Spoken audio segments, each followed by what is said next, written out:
This is the new 10.01 raid testing. This is the last boss of the encounter, and the only way to kill it, not kill it, to soothe it, is to rub the belly.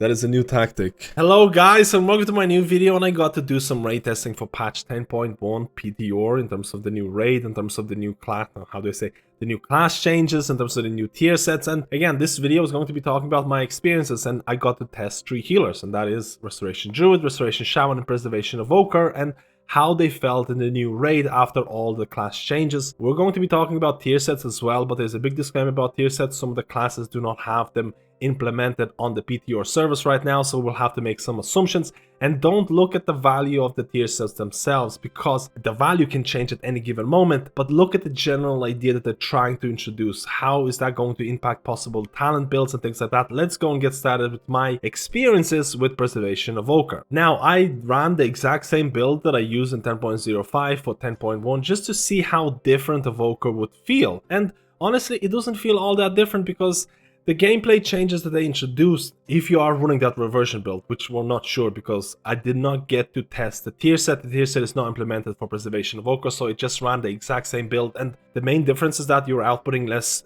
echoes, because your resonating sphere is only affecting 4 targets instead of 6 targets. So you have less echoes throughout the fight, so you're going to do a lot less, or a little bit less healing. The biggest difference was that your Emerald Communion did not feel like a cooldown, because, hey, in previous patches in 10.05, you might be running, or how do I say, you're going to be setting up your stasis with a bunch of temporal anomalies, and then you use something like Verdant Embrace, Lifeline, apply to all those targets who have echoes, and then you use Emerald Communion, and the transfer, or portion of the transfer of the healing on yourself is going to heal all others. And that felt really, really nice and strong, and introduced complexity to a class. And that is all somewhat changing in 10.1, because echoes, or how do I say, life bind, is going to scale based on which echoes you are getting that life bind from. So the life bind transfer from temporal anomaly echoes is going to be significantly lower than it was before, which means that Emerald Communion becomes far less valuable, and the class becomes a lot more simplified. So that might be a good thing depending on who you ask, but Emerald Communion just doesn't feel as impactful as it was before, because it is harder to get your echoes out there. And even if you do get your echoes out there, the life bind transfer is going to be significantly weaker if majority of your echoes coming from temporal anomaly. And then I wanted to try out Emerald Blossoms. Now keep in mind, what you see on the screen is the heroic raid testing. This is a pug group. This is not an organized content. There was a lot of vibes, and it's not a good indication of which build is going to be the way to go. But Emerald Blossoms is something that a lot of people are talking about, and when I was trying it out, I was slowly reminded of why I wasn't a huge fan of the build. I do think it is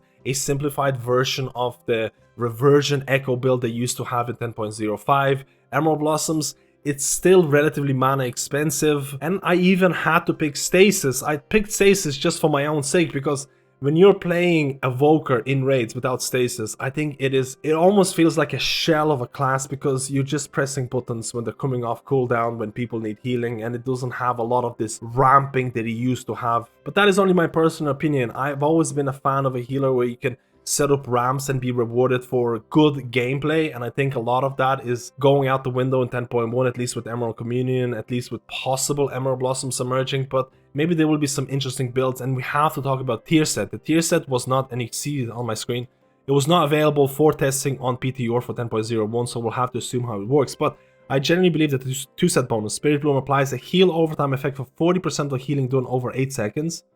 And Dream Breath healing is increased by 15%. This is very, very passive. Dream Breath is already like a huge portion of your healing in both Mythic Plus and Raid, so just a straight up buff. This is a tier set, a 2-set bonus that it could possibly change your talent build, could possibly change your gameplay a bit more, because again, it has a lot more emphasis on Spirit Bloom, and I think tier sets that do that are a pretty interesting addition to the game. So let's go and have a look at possible builds that it could promote in the future. Again, this is the build that I was running on the raids. This is the same build I run in 10.05, and I wanted to see how it feel, how different it would feel. I talked about this. I talked about Emerald Communion feeling a lot less impactful and things like that, and that is not a big surprise.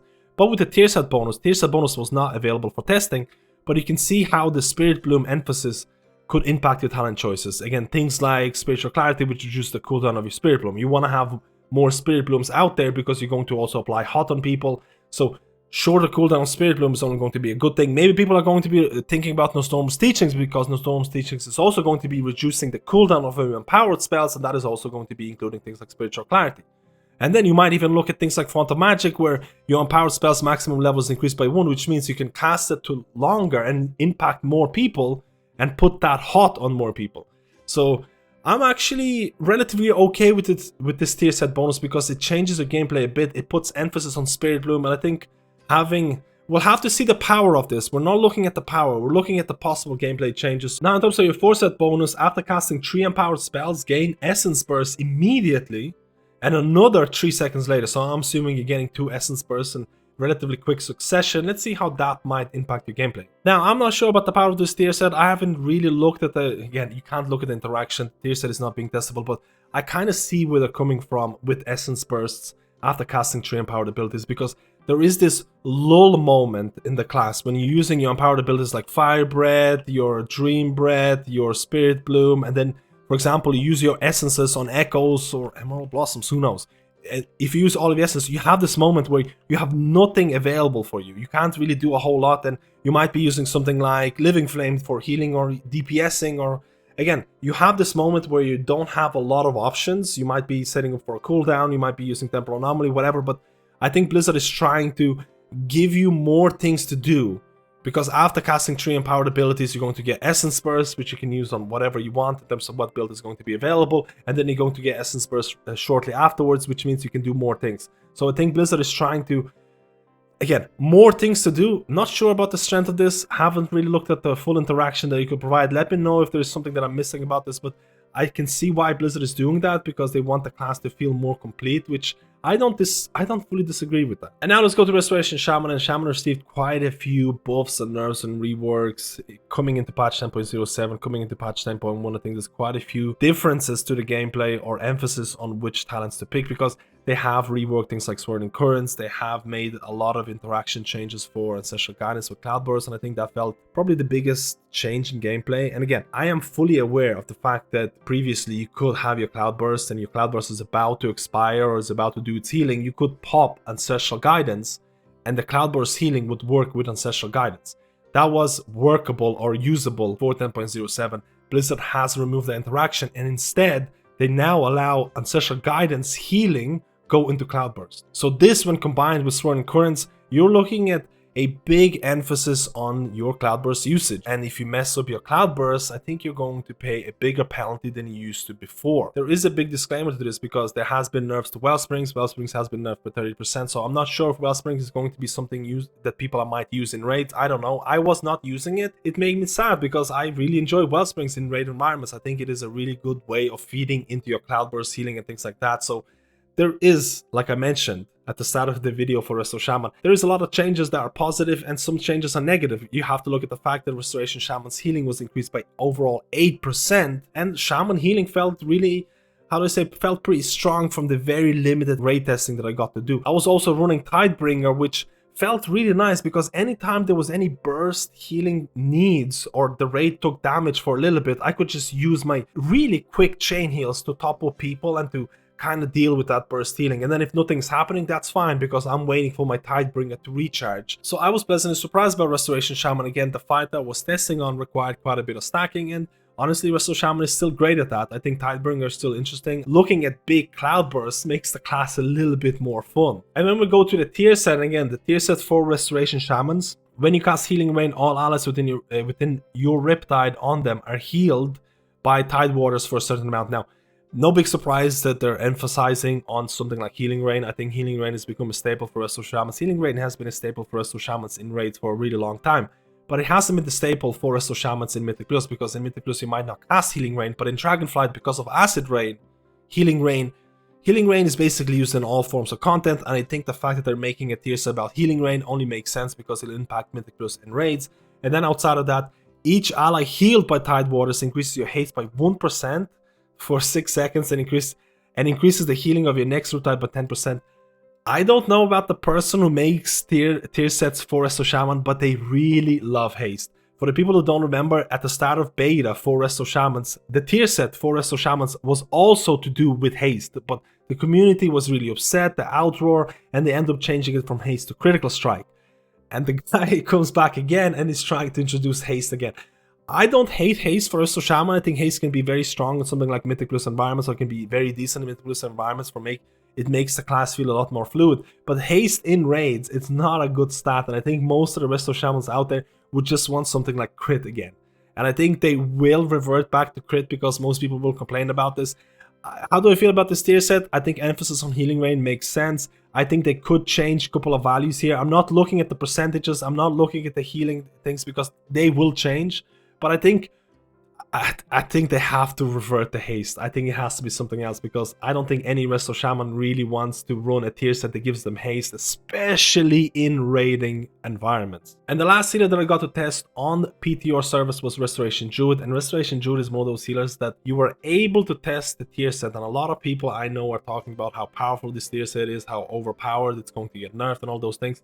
But this is my overall experiences of Resto Druid. I think Resto Druid still felt somewhat similar to 10.05. Again, I'm not going to make huge assumptions here because there is a lot of emphasis on what's going to happen to Potion of Chill Clarity. Potion of Chill Clarity is something that actually makes Resto Druids viable or optimal in raid situations because, how to say, it allows you to use more spells. Potion of Chill Clarity is something that Blizzard wanted to nerf in previous patches, but they didn't want to nerf it because people were already crafting gear like potion inhibitors and things like that. So I think the value or viability of Restoration Druid in raid environment is going to be impacted heavily on what Blizzard is going to do with Potion of Chill Clarity. But what you can see right now is my Restoration Druid, and this is the build that I was running for Resto Druid on PTR testing, and this is something that maybe a lot of people will be, again, I say this is something that a lot of people will be running. There has been some talent reshuffling, rework, the position on some talents has changed and things like that, but I think at heart this is a similar build that you would run in 10.05.